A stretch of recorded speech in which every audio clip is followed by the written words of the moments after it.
Now let's spend some time looking at standard error. It's a means of capturing errors from scripts or from shell scripts or anything to do with the shell and redirecting it to your desired location. Let's label this section stderr, also known as file descriptor number 2.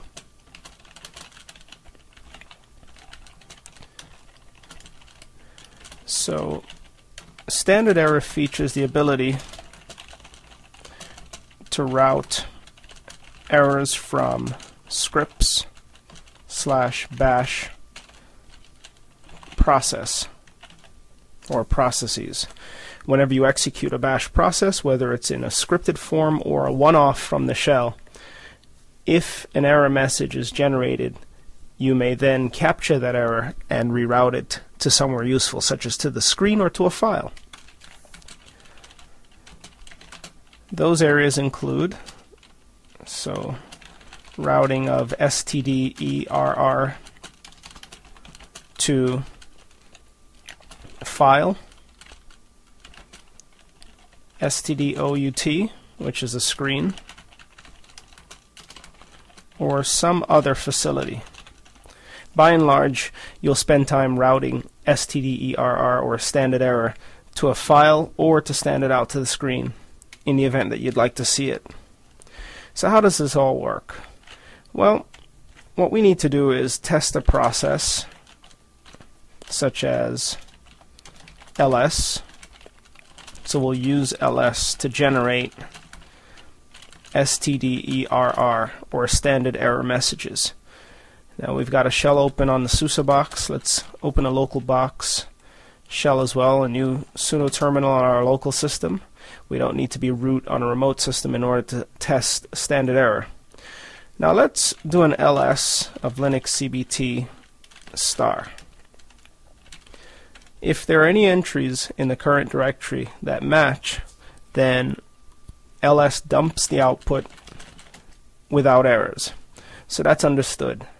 However, what if we dropped or omitted the trailing asterisk and attempted to list the contents? Now we see that an error has been returned. Now sometimes in processing scripts, you may or may not want the standard error information available or mixed or commingled with standard output.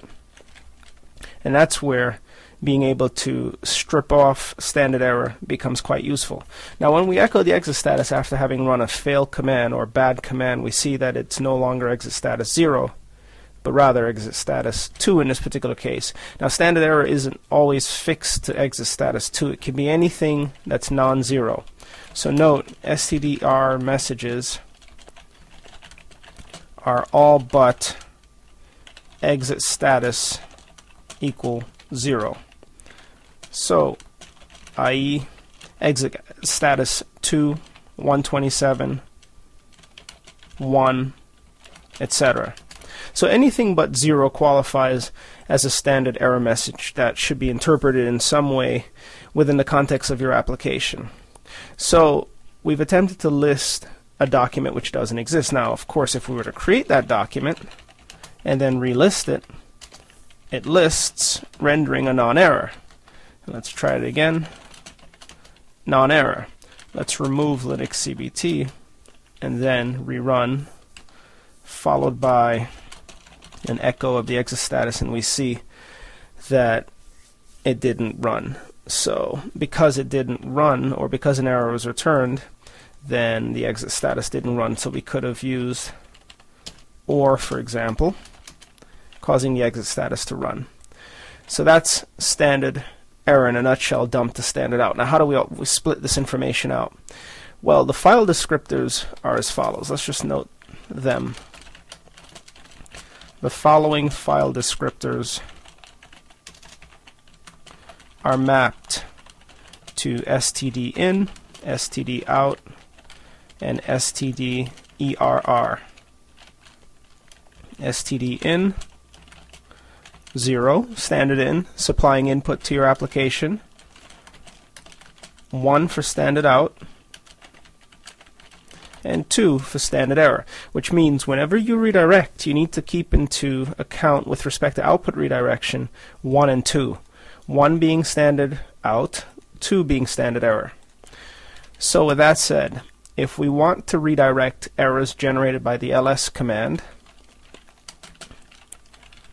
task A for example, when we attempt to list a non-existing file which qualifies ls space a non-existing file as a bad command, we should send the file descriptor 2 to perhaps a text file.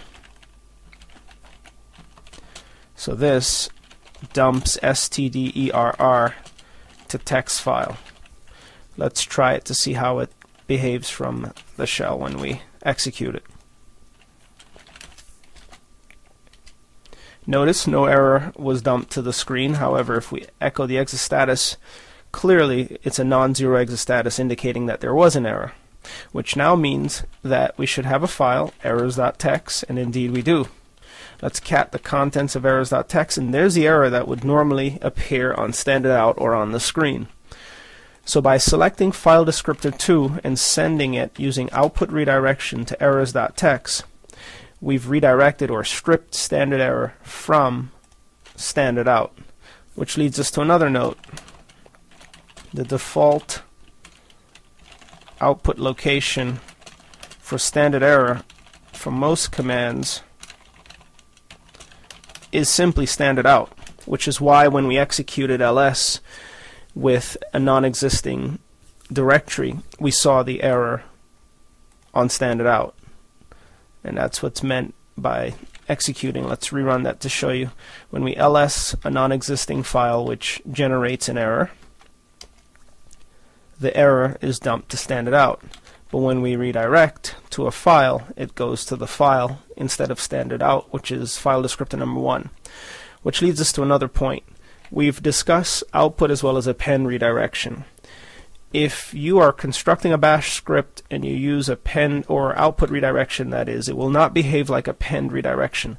For every invocation of your standard error reroute to, let's say, a file named errors.txt when using output redirection, you cause the clobber of the existing text file. So let's just note that. When rerouting stder with output redirection, which means the usage of greater than symbol, you clobber the target file upon each invocation. And to illustrate the point, when we cat the contents of errors.txt, we see that it contains one line. That was from the previous reroute of standard error to standard out. If we rerun ls LCBT, sending the output to errors.txt, you'd normally expect the file to contain 2 lines, but it will not because we're using output instead of append redirection. Let's try it.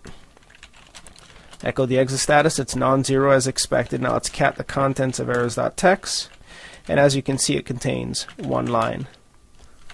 So it contains 1 line, and that's because we're using output redirection, which leads us to an altered usage, and that is to incorporate what we've already studied, which is append redirection. So if we ls LCBT to sending it using append redirection to errors.txt, this appends stder dump to text file. So you could envision this, for example, in a scripted scenario where you have, let's say, 10 steps in a job, and each step simply appends to or continues to populate the errors.txt file. Let's try that again. And now let's echo the exit status, and then wc-l errors.txt. It contains 2 lines. Let's cat the contents, and there are the 2 entries that we expected. And let's rerun it yet again. We'll do it 3 more times for a total of 5 entries in the file, and when we rerun wc-l, we'll see it contains 5 entries. And let's cat the contents, and there are the 5 entries. Piping it yet again to wc-l, there are 5 entries. So append redirection works in conjunction with the reroute of standard error, stripping standard error from standard out, sending it to a file. And of course, if we ran this as a loop, let's say for n number of items within a file, then for each iteration, wherever standard error is generated, that's 2 being appended to errors.txt, would cause the reroute of the file. Now if we wanted to get a little fancier, making this file a little more variable in the event that we're writing a script, we'll ls linux cbt sending standard error to errors.txt. But what if we wanted to variabilize this file name, such as follows, using command substitution? What if we needed to prefix or suffix the file with a dynamically generated date? So using command substitution, for example, and there are 2 ways to do it. We could use backticks or $ parentheses. Either or will work. I prefer backticks just because I've been using backticks for a long time. So by referencing the date command, let's say +%f, for example, as a format, followed by the suffix errors.txt, will cause you to have a uniquely generated file, at least for each date. Now let's just see what %f does when used with the date command. It reveals the date, so 2010-01-18, which means each time the process is called, at least for this given date, it'll append to this particular prefix .errors.txt, and then tomorrow the 19th, and so on. Let's try this. Let's just include a note. Appends to dynamically generated file name based on a prefix of the system date, using date plus %f as our model. Let's copy and paste this to the shell. Echo the exit status, and then we'll run it, let's say 4 more times. We could use a for loop for this, of course. Now let's cat the contents of 2010-01-18.errors.txt. Now we've got a variabilized version of sending or stripping standard error from standard out to a separate file. So that's one way you may do it. So you can use output as well as append redirection in conjunction with backticks for command substitution to effect those changes. And regarding the other usage, let's just modify this to show you, since we haven't spent much time using this alternate usage. Let's just note alternate usage with $ parentheses syntax. So instead of using backticks, we'll keep the same command, removing the backticks, but enclosing the command within or between $ parentheses, close parentheses. Performs the same function as backticks. Let's paste it.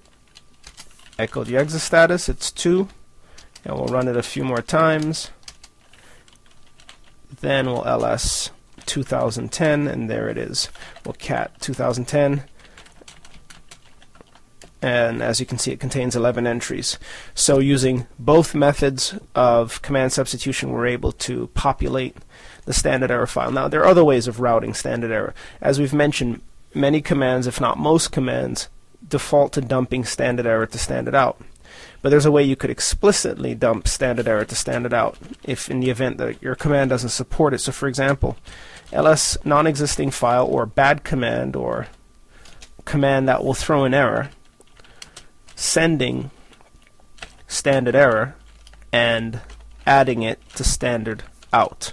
Using a single ampersand, you are adding standard error, which is the file descriptor 2, to standard out, which is file descriptor number 1. And of course we could in conjunction route the output to a file. So routes standard error to standard out explicitly. And let's try it now. ls defaults, as I've mentioned, to sending standard error to standard out. So this won't change the behavior of ls.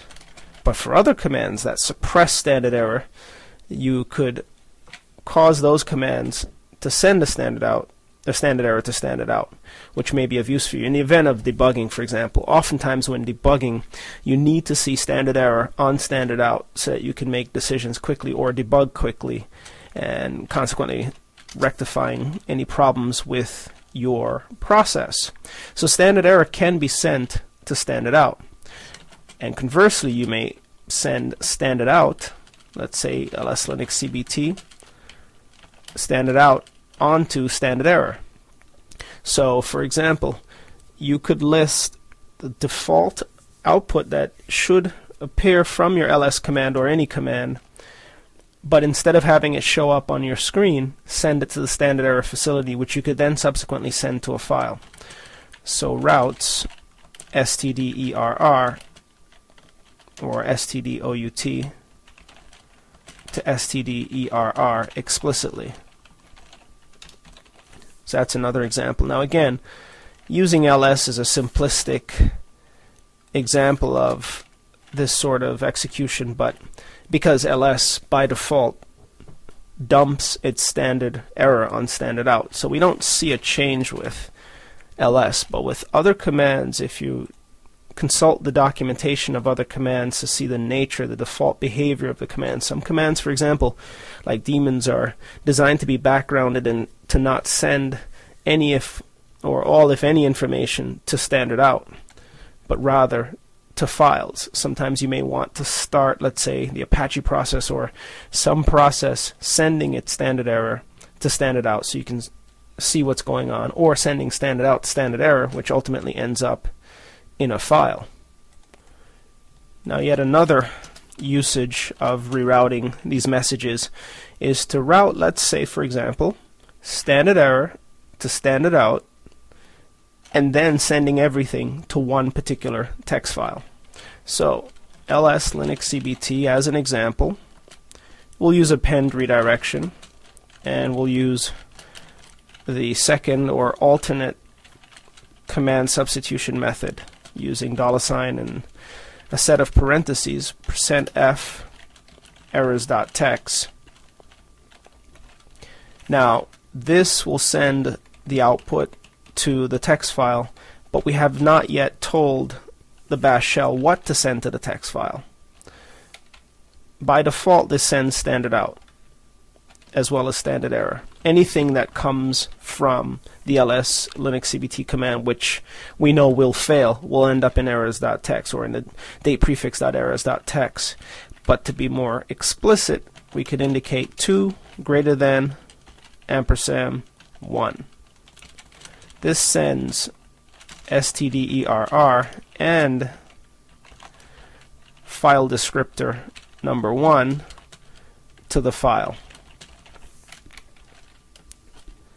that we have dynamically named. Echo the exit status, cat the contents of 2010, and there's the last entry. So it sends both out and in, or out and error, that is, to the text file. Now how could we fix this so it all works, so that we see everything? Well, let's ls Linux CBT, and this is the recent invocation, as a non-existing file name, as well as the 2010 file, which is the text file. Now let's recat the contents of 2010, and there we see the file name included. So this is the good standard out, ending up in the location that we've redirected our file to, as well as an entry for the bad file. How do we know that the bad or the standard error ended up there? Well, let's switch the order. Let's ls the contents, or ls an existing file followed by a non-existing file. This should switch the order for us. Echo the exit status. The reason why the exit status is 2 or not exit status 0 is because the last ls attempt or invocation failed. Let's recap the contents of 2010, and now you see the expected behavior. And interestingly enough, we see that standard error was reported to the file before the standard out general message for the existing file. In other words, the file descriptor 2 standard error ended up in our output file before standard out. Let's just note that. Note stderr will appear in the target file before stdout, or dev fd, and the file descriptor 1. And that's beneath the fd directory. Whereas standard error, as we've mentioned, is dev fd2. And standard in, of course, is dev fd. Let's just prefix these as well, just to be sure that we're clear. And that's dev fd0, file descriptor 0, file descriptor 1, file descriptor 2. So these are some ways you may reroute standard error as well as standard out. Now how about switching the prefix to a suffix? So it's task H, for example, just to show you that there are really no restrictions.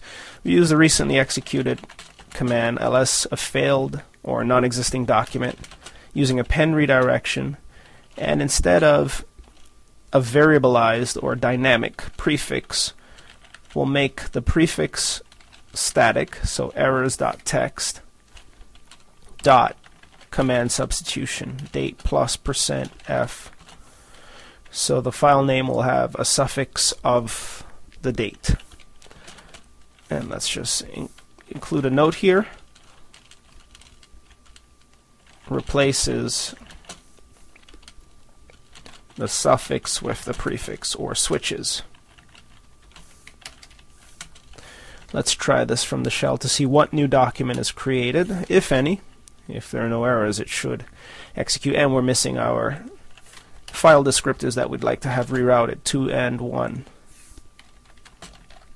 And that's more like it. This will ensure that 2 and 1 are redirected to this newly created document. Clear the screen, echo the exit status. It's 2, of course, and now when we ls errors.text dot, there we see the new file. So cat the contents of errors.text.2010. There it is. It contains the failed entry as expected. So no such file or directory was unable to find it. And if we include a good document, a good invocation, so such as 2010 star, which will show up, certainly this will be reported as well in the errors.text file, because both descriptors are included, both fd2 and fd1. Let's recat the contents of errors.text, and there we see the good file as well as a second entry of the failed descriptor. Let's try it again, and then we'll recap the contents, and there again we see the error dev fd2 as well as the standard or good message dev fd1 on standard out. So basically, when you need to manipulate standard error, you're concerned with file descriptor number 2. You need to find a way to manipulate file descriptor number 2. Using normal output as well as append redirection will enable you to redirect file descriptor number 2 if necessary. Many applications default to sending standard error to the screen to standard out, but if you consult the documentation, as you should, for all applications that you're running, you'll know exactly where standard error messages are sent, and then we'll be able to determine how to handle those messages. Some applications, for example, log both good and bad messages to syslog. Those are traditionally daemons, like Apache, like any other process, like syslog itself for accepting data off of network equipment.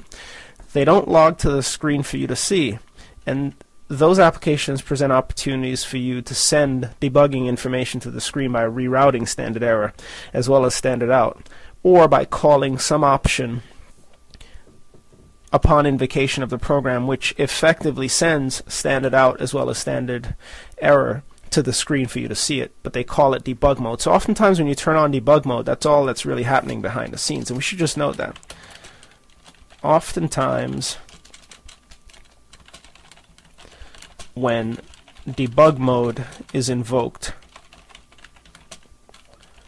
within a daemon a simple redirection of dev fd1, which is also known as standard out, and dev fd2, which is also known as standard error, is performed to stdout, or an appropriate log file. So that's all that's occurring behind the scenes, since these facilities are built into the POSIX standard, which Linux as well as Unix follows. And if there is any doubt as to whether or not these bash tricks or syntax will operate within other environments, since we've been working here on Red Hat Enterprise, let's try it on a SUSE box. And you'll see that this works similarly. Let's cat the contents of 2010, and there it is. There's an error that's thrown. No such file or directory. So it works here, works there. It'll work on Solaris. It'll also work as well on Mac OS X, FreeBSD, wherever bash operates. Let's SSH, for example, as a user Linux CBT to our Solaris box at 150. Once on, and as you can see, the prompt has been updated from our recent look at the differences between 2 and 3, which there really isn't much difference other than versioning and some small nuanced issues under the hood. But nonetheless, we've updated the prompt. We can cat the contents of bash profile. You see where we recently included a prompt which includes the username, the short host name, place within the directory, as well as a terminating $. So on this remote side, and by the way, if we echo bash version as we did in the recent section, you'll see that the release on Solaris 10 is 3.0 as opposed to 3.2. Now let's invoke a similar setting. Echo the exit status, and there we see the file doesn't exist. That means bash has created, using command substitution, the file that we expect, and there it is. Now, if you also doubt whether or not the other form of command substitution would work within Solaris using backticks, for example, then simply try it, removing the parentheses and then recatting the contents, and you'll see that it contains 2 entries now. So regardless of platform, Solaris, Mac OS X, Linux, whether it be SUSE, Debian, Ubuntu, Red Hat, so long as you're using bash and it's supported, and there's POSIX support under the hood, and this also includes within Windows if you're using Cygwin, then you can expect the facilities of bash to work expectedly. So again, as we've mentioned thus far, everything we've shown you in the original Linux CBT Bash edition on 2.05 applies to 3.0, 3.2, and the current 3.x branch. It's the same shell, very few differences, so we're just tacking on some other interesting things that you can do, such as standard error, confirming to see whether or not things work across platforms, etc.